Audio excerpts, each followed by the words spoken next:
momento de que se corre la hidráulica, ¿no? ¿Qué observamos en esos análisis, ¿no? Del reporte de hidráulica?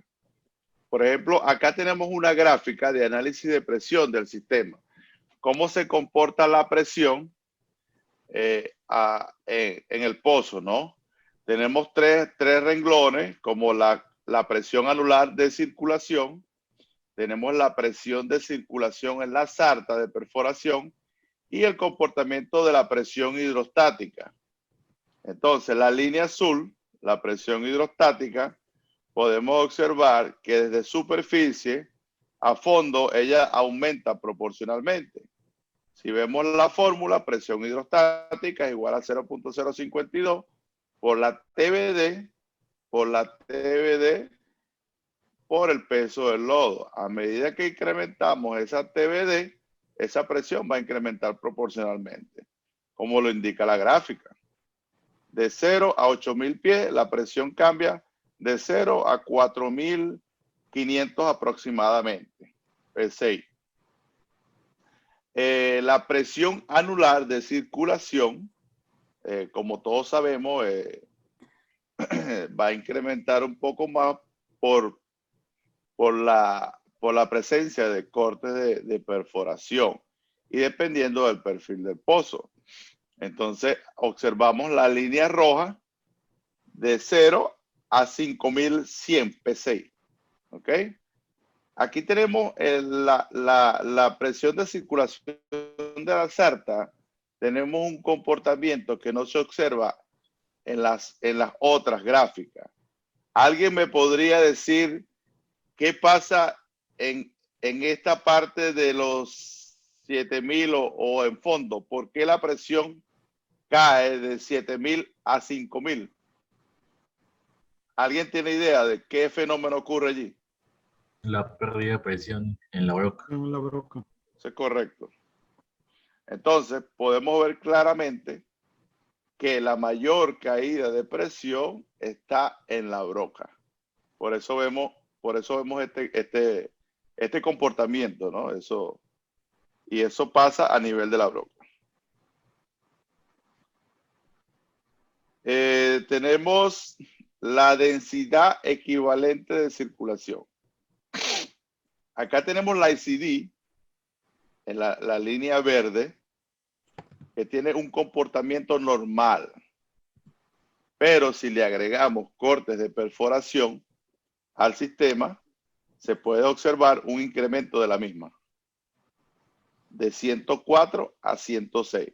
Aquí hablamos en libras por pie cúbico, no hablamos en libras por galones. Es por eso que están viendo estos valores que son muy diferentes a lo que ustedes están acostumbrados a ver.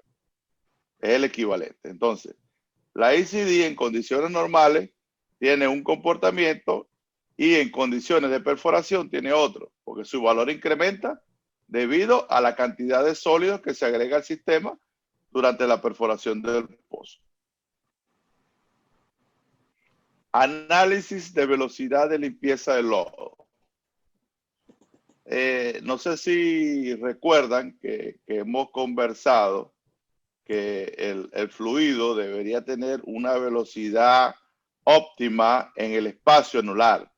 Es decir, el espacio anular es el diámetro del hoyo menos el diámetro externo de la tubería de perforación.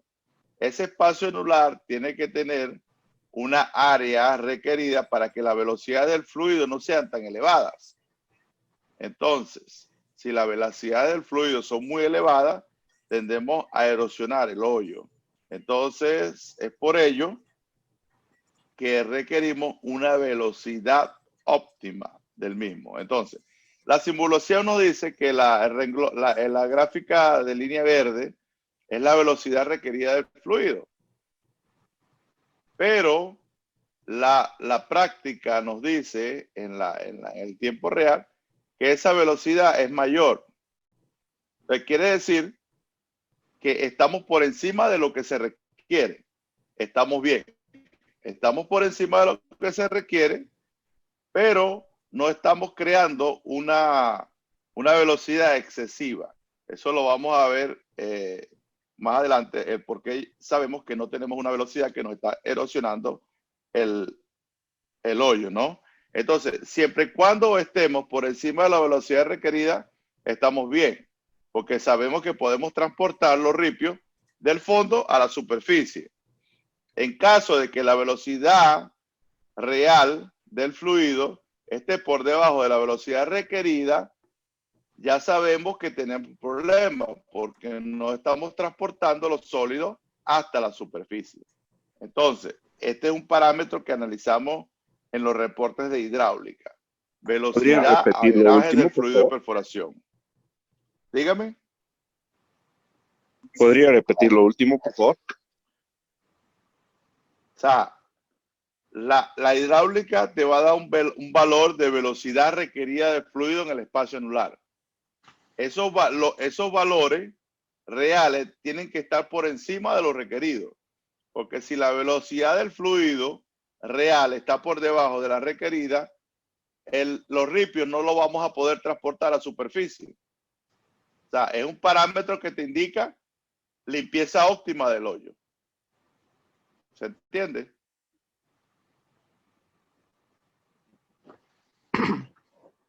No sé si Sí, quién conversa. sí, Alan, se entiende. Alan Sí, se entiende. ok. No, sí se Esto es muy entiende. importante, ¿no? Porque La pregunta sería ahora, digamos, ¿cómo calculamos el requerido? recuérdate que usamos un software para hacer la simulación de la hidráulica. O sea, estos son los datos que que te arroja el software. O sea, la simulación de la corrida de hidráulica. Entonces, la corrida de hidráulica te va a arrojar cada uno de estos valores y te va a decir cómo estás referente a lo que se requiere. Estos datos, estos valores que estamos viendo acá, es de una hidráulica real. Es una hidráulica real que te dice el software, estamos por encima de la velocidad requerida del fluido de perforación.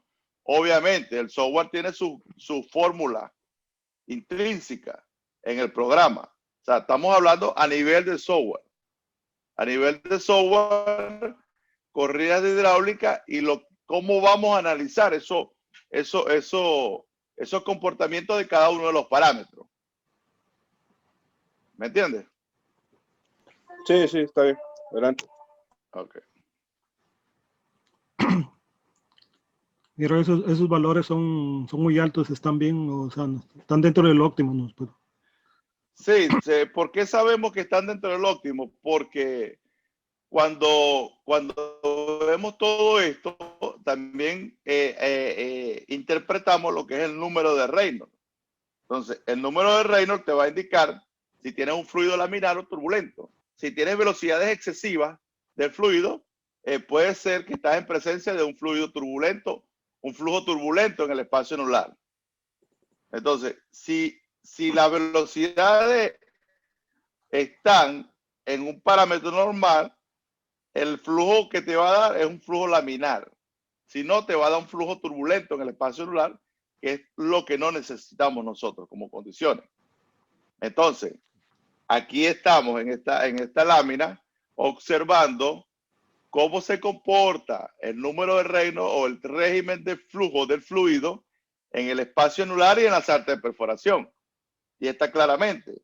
Observamos un número de Reynolds que está en el rango de 2000 a 4000, que te indica que tienes un flujo laminar. Y en la línea verde es la sarta de perforación. Aquí vemos que tenemos número de Reynolds por encima de 10.000. Incluso en la broca, como las velocidades del fluido aumentan, tenemos hasta 25.000.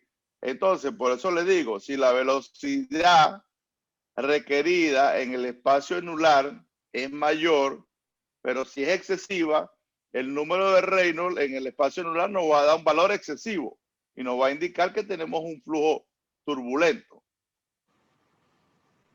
¿Se entiende? sí, Entonces, el flujo en la sarta de perforación siempre va a ser turbulento. por los ID o las restricciones que se tienen en la tubería. Pero no, eso no es de relevancia. Eso es un comportamiento normal. Lo que tenemos que garantizar es que en el espacio anular el tipo de flujo de fluido sea laminar. Por lo que le comenté ayer, el flujo laminar tiene una dirección definida. Por lo tanto, si tomamos una partícula en el fondo, como tenemos una dirección definida hacia la superficie, se puede transportar el fluido, el corte de perforación. Pero si tenemos un flujo turbulento no tiene dirección definida. Por lo tanto, esa partícula se va a quedar en el fondo o la limpieza del hoyo va a ser muy pobre. Entonces, esos cortes se van a retriturar, se van a formar los sólidos de baja gravedad y esos sólidos de baja gravedad me pueden afectar el motor porque actúa como un sandblasting. Entonces, es allí porque tenemos que saber analizar una hidráulica y tenemos que saber de fluido de perforación. Obviamente, no tenemos que ser especialistas, pero sí tenemos que saber estos elementos que son básicos para poder analizar cualquier problemática en el pozo. Entonces, el perforador direccional es una persona que está capacitada para trabajar hasta como compañía. Necesitaríamos la parte de control de pozo en operaciones de perforación, ¿no? Entonces, se dan cuenta que necesitamos una preparación bastante extensa, ¿no? No es que vamos a deslizar y ya somos direccionales. O sea, necesitamos analizar un conjunto de elementos que nos permitan dar un servicio de calidad, ¿no? ¿Alguna pregunta hasta los momentos?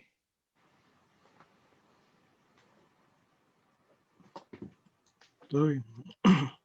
Silencio sepulcral. El silencio otorga. ¿O entendieron todo o no entendieron nada? Todo bien. Vamos bien, vamos bien. Ok. Entonces, continuamos. Continuamos por acá. Esta gráfica que le estoy mostrando básicamente nos indica, primero, la línea roja, camada de ripios.